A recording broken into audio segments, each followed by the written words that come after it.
Salut à tous, c'est CodeZ et on se retrouve aujourd'hui pour une nouvelle vidéo.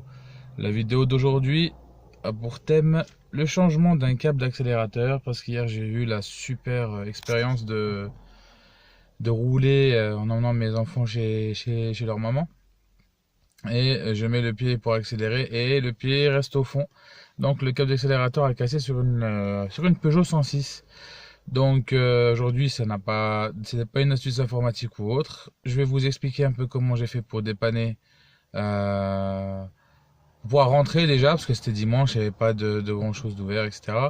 Et comment changer le câble tout simplement. A tout de suite. Donc je reviens vers vous donc pour la vidéo. Là, ce qui s'est passé, c'est que je me suis rendu à Decathlon pour acheter un nouveau câble pour changer donc le câble d'accélérateur de la Peugeot 106. Et j'ai acheté tout simplement ça. Je vous montrerai après à quoi ça ressemble donc sur le véhicule directement, ce qu'on doit changer. Et puis bah, vous verrez, ça coûte 3,90 € et ça suffit pour faire une réparation temporaire. Certes, le temps de commander la pièce d'origine moi directement sur internet, mais il faut bien que le véhicule puisse recirculer à nouveau. Donc voilà, la suite dans un instant. À tout de suite. Montrer la panne, comment ça se passe. Alors ça c'est la gaine du câble d'accélérateur. Ça c'est la partie qui a lâché à cause de la rouille. Et cette partie en fait elle vient là. Hop, alors je vais vous montrer. Puisque je l'avais sorti d'ici.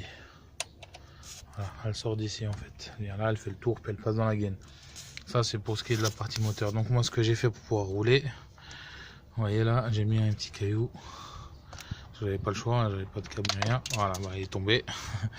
Et bah, ça m'a laissé un régime moteur haut. Et c'est comme ça que j'ai pu avancer jusqu'à mon coin de stationnement. Là, je vous montre la partie à l'intérieur. Voilà, donc en fait le câble il ressort, il est là. Je vais essayer de voir si je peux allumer. Attendez, là je vois rien, je reviens vers vous avec de la lumière, c'est plus simple. Hop. Oh là là, je pense qu'on va mieux voir comme ça. Voilà. Donc vous voyez la partie là en métal avec le trou, c'est là où cette partie vient. Donc ça c'est le câble de la partie intérieure. Hop. Et c'est cette partie là qui vient dans le trou qui est là-bas. Vous voyez ici. Donc là, comme j'ai pas trouvé la pièce d'origine non plus, et que je vais devoir la commander sur internet et que le véhicule il doit recirculer, reprendre la route, ce que je vais faire, c'est que je vais remplacer ce câble d'accélérateur là par ce câble. Donc des cartons de vélo tout simplement. Et de l'autre côté en face, ben, on va voir comment on va gérer le truc. Je vous montrerai par la suite. Donc là, à tout de suite. Ouvert. Il fait 2 mètres, donc ça devrait suffire pour aller jusqu'à l'intérieur. Il faudra même le couper, je pense qu'il va même être un peu trop long.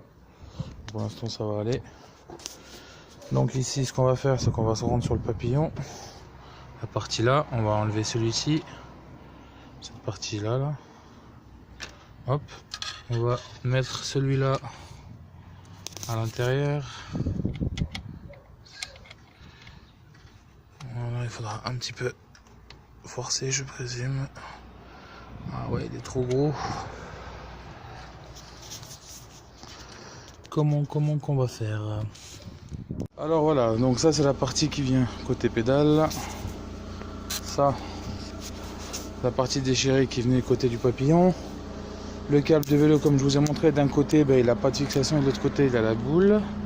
Ce que je vais faire, c'est que la boule que j'ai prise, elle rentre pas directement dans le papillon. Donc en fait, le temps de commander le câble d'origine, je l'ai mise comme ça. Ça suffit pour pouvoir tirer sur le câble en fait et accélérer, d'accord? Ici, vous voyez là, elle n'est pas totalement dedans. Mais ça va faire le travail, ça suffit pour accélérer en fait. Donc je vais la laisser comme ça pour pas détruire le bout de plastique qui est là pour l'ouverture du papillon. Et en bas, ce qu'on va mettre, vu qu'il n'y a pas d'embout, je vais utiliser ça. Ça c'est les bikers connaîtront. On utilise beaucoup ça en moto pour les freins, les embrayages et tout. Ça s'appelle un serre-câble tout bêtement. Auquel j'ai rajouté un petit écrou pour faire buter. Et puis en fait je vais juste le poser tout simplement de l'autre côté sur la pédale. Et je vous montrerai l'installation finale parce que c'est un peu compliqué de filmer en même temps. A tout de suite. Donc voilà, nous sommes de retour dans le véhicule. Donc j'ai fini de monter les câbles. Je suis parti faire l'essai routier. Donc voilà, je roule normalement. La voiture accélère comme prévu, il n'y a pas de blocage ni rien, comme d'habitude. Donc voilà, donc c'était pour vous montrer un petit peu qu'on pouvait bricoler. Bon, ça c'est une réparation que j'ai effectuée là, vraiment de manière provisoire, parce qu'il faut que le véhicule circule et il ne peut pas être arrêté. Voilà, parce que j'en ai l'utilité. Et puis voilà, maintenant c'est vraiment une réparation provisoire.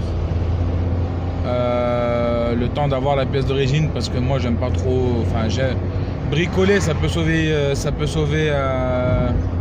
la vie pendant un temps imparti, voilà, le temps de, mais moi je suis pas fan de bricole, surtout quand il s'agit de véhicules.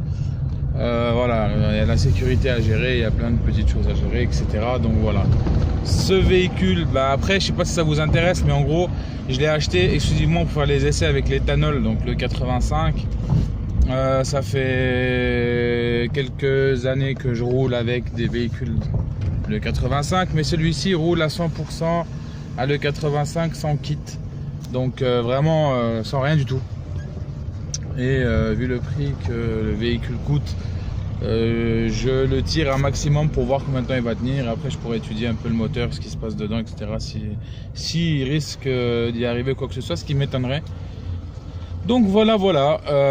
Maintenant je vais vous montrer directement, là je m'arrête, je vais vous montrer directement le câble, comment il a été installé.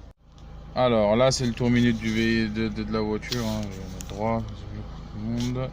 On va le mettre comme ça vous verrez mieux. Voilà, j'accélère avec mon pied, hein. Vous voyez là en bas, voilà. Donc tout fonctionne.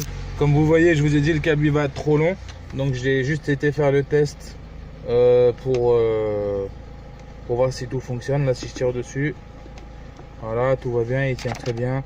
Donc je vais passer à la découpe. Là je vais passer à la découpe du câble, faire les dernières petites choses proprement, le temps que l'autre arrive, que je puisse l'installer. Si ça vous intéresse de voir comment arrive le câble d'origine et puis qu'on le mette ensemble, vous me le dites en commentaire, je vous le ferai. Voilà, c'était une vidéo pas comme d'habitude, ça fait pas vraiment le sujet informatique, mais j'aime aussi la mécanique, et comme je vous ai dit, l'automobile en général et les motos. Donc voilà, du coup comme je vous ai dit, quand j'ai envie de faire une vidéo, je la fais. Quand j'ai pas envie de la faire, je la fais pas. Mais là j'avais envie de la faire pour partager avec vous ce truc. C'était l'occasion pour moi, cette petite panne, de vous montrer comment on peut bricoler, on peut aussi hacker certaines choses pour pouvoir se dépatouiller. Donc voilà, c'était Code Z. J'espère que cette vidéo vous aura plu. N'oubliez pas de partager un maximum, de liker, de commenter, de vous abonner à mes réseaux sociaux si ce n'est pas déjà fait. Si vous regardez cette vidéo la journée, bonne journée à vous. Si vous regardez cette vidéo le soir, bonsoir. C'était Code Z, prenez soin de vous, à bientôt, peace.